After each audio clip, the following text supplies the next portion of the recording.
जय श्री कृष्ण। ओम नमो भगवते वासुदेवाय।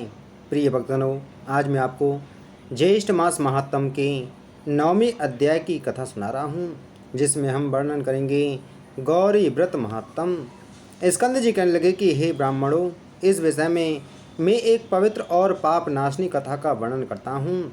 इसके श्रवण मात्र से तुम्हारे सब संशय दूर हो जाएंगे। विंध्य पर्वत के उत्तर भाग में एक कीर्तिमान देवता अतिथि पूजक मेधावी नाम का श्रेष्ठ ब्राह्मण रहता था। गौतम कुल में उत्पन्न चंद्रावती नाम की उसकी स्त्री थी। वह स्त्री पति व्रत धर्म में परायण और पति सेवा में तत्पर रहा करती थी तथा गृह कार्य में लीन सदा प्रिय वचन बोलने वाली थी। मेधावी नित्य ऋषि कर्म करता था और ब्याज की वृत्ति को करता था। बहुत दिनों तक संतान न होने के कारण वह मेधावी अत्यंत दुखी हो गया और अधिक चिंता होने के कारण स्मरण शक्तिहीन हो गया। निरंतर चिंतामान होने के कारण मेधावी को क्षय रोग हो गया। उसने रोग मुक्ति के कारण मणि मंत्र और औषधि के द्वारा विविध प्रकारों के उपायों को किया। इसके पश्चात मेधावी को दारुण गलत कुष्ठ रोग हो गया, जिससे वह ब्राह्मण श्रेष्ठ एक पक्ष मास में अधिक जीवन के विषय में निराश हो गया।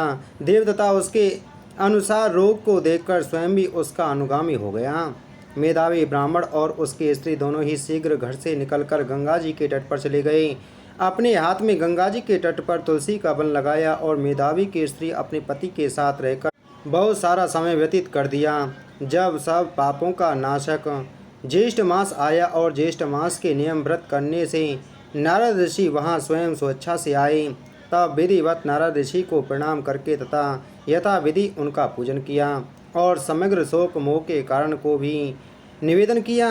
शोक का कारण सुनकर प्रसन्नात्मा नारद जी उसकी स्त्री से अत्यंत हितकर वचन बोले कि हे बाले, पूर्व जन्म में इस ब्राह्मण ने मद से उद्मत होकर ज्येष्ठ मास के मातम का अपमान किया था। इसी पाप से मेधावी पंडित हो गया है, इसमें संशय नहीं है।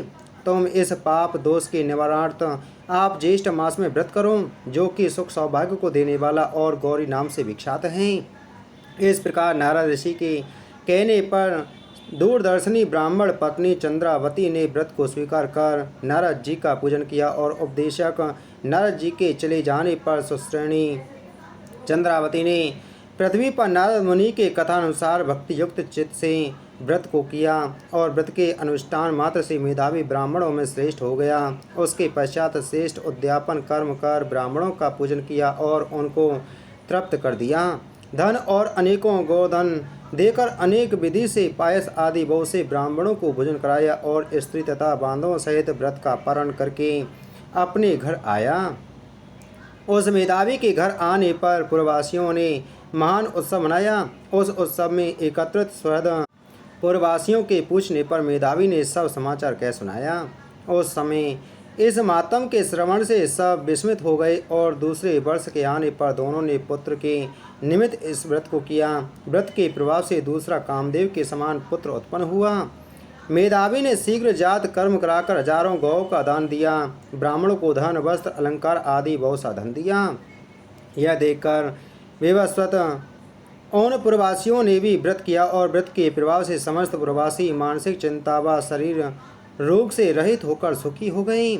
उसी दिन से इस व्रत की बहुत प्रसिद्धि हुई। प्रथम इस व्रत को समर्थ श्री शिव जी ने पार्वती जी से कहा और मैंने परम श्रेष्ठ व्रत रहस्य को संक्षेप में तुम लोगों से कहा। श्री स्कंद जी के वचनों को सुनकर सब ऋषि प्रसन्न हो गए और स्कंद जी पर पुष्प वृष्टि करने लगे और जीवित रहो यह आशीर्वाद देने लगी। इसी प्रकार गिरजानंद से स्कंद जी की सबने पृथक पृथक पूजा की और प्रसन्न होकर वह तपोनिष्ठ परस्पर कहने लगे। इस प्रकार विचार कर श्रेष्ठ ज्येष्ठ मास में स्नान अर्चन क्रिया को प्रयत्न से अपने विभव के अनुसार सभी लोगों ने किया। इति श्री ज्येष्ठ मास महात्म गौरी व्रत महात्म वर्णन 9वां अध्याय संपूर्ण। बोलो ज्येष्ठ मास महात्म की जय। बोलो विष्णु भगवान की जय।